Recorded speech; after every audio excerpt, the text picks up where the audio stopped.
Challenge Islamic sever all the superlative quality attributes such as power, might, strength, wisdom, foresight, planning, management and so on are associated with Allah Almighty in Islam.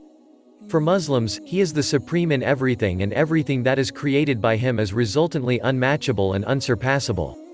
In everything there are His signs and everything points towards His lordship. The challenge given by Qur'an. When Islam came and the Qur'an was revealed, it was quite natural that the Arabs resisted it and retaliated against it. Qur'an refused their way of living, the multiple gods they prayed to, the evils which they committed and the crude mentality they had towards others and life. All these things put a great dent in the arrogance of Arabs. However, the one thing that dented them the most was the decorated prose of Qur'an. Arabs who took pride in the eloquence in their speech when came across Qur'an they were startled and shocked as the perfect amalgam of poetry and prose in which Qur'an was revealed was something which they had never seen or heard in their lives from anyone. Thus the initial reaction of Arabs was that Prophet Muhammad (PBUH) has somehow managed to forge Qur'an. To which Allah Almighty replied in Qur'an. Or do they say, He, Prophet Muhammad, has forged it, this Qur'an? Nay. They believe not. Let them then produce a recitation like it if they are truthful. 52-33-34. In this ayah, Allah Almighty clearly challenges the non-believer to produce a recitation like Qur'an.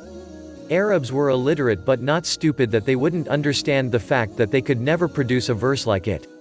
Thus, none of the people was able to rise up to the challenge of producing something that looked like Qur'an in terms of its poetics, keeping aside the immense wisdom and guidance it had for mankind.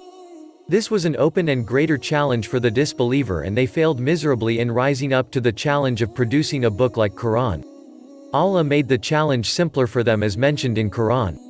Challenges the non-believers, and if ye are in doubt as to what we have revealed from time to time to our servant, then produce a surah like thereunto, and call your witnesses or helpers, if there are any, besides Allah if your doubts are true. 223. Note, you are encouraged to learn the Holy Qur'an, if you are interested in reading the Qur'an in Arabic.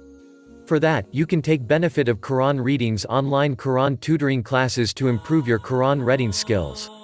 In this ayah of Qur'an, Allah Almighty brought the challenge to the level of a single surah. The disbelievers who did not believe in Prophet Muhammad (PBUH) and the message he brought, they tried to refute and defy him in any way possible. However, when it came to the challenge of bringing about a book like Qur'an they failed at it miserably. Moreover, to prove to them that every word of Qur'an is the word of Allah and thus it did not have any intellectual equivalent to the smallest possible unit, Allah Almighty challenged them to produce a single surah if they can. The disbelievers could not even do that, thus proving that in its challenge Qur'an stands apart and above. There was a time when Prophet Muhammad (PBUH) started preaching in the start and the people started calling him a magician. People thought that he brought people close to him with some kind of spell and all the miracles which took place at his hand were also a work of magic. Thus, when it came to Qur'an they also thought that it was a book that was written by some supernatural help and was a product of spells and supernatural amalgam.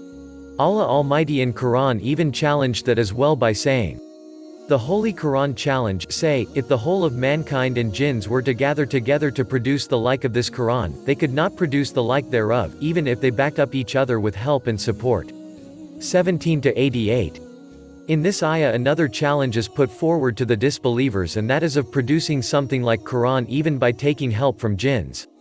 The jinns are supernatural creatures who are thought to have greater power and knowledge than humans, therefore, Allah Almighty puts both humans and jinns combined to the challenge and asks them to produce something combined with their collective intellect.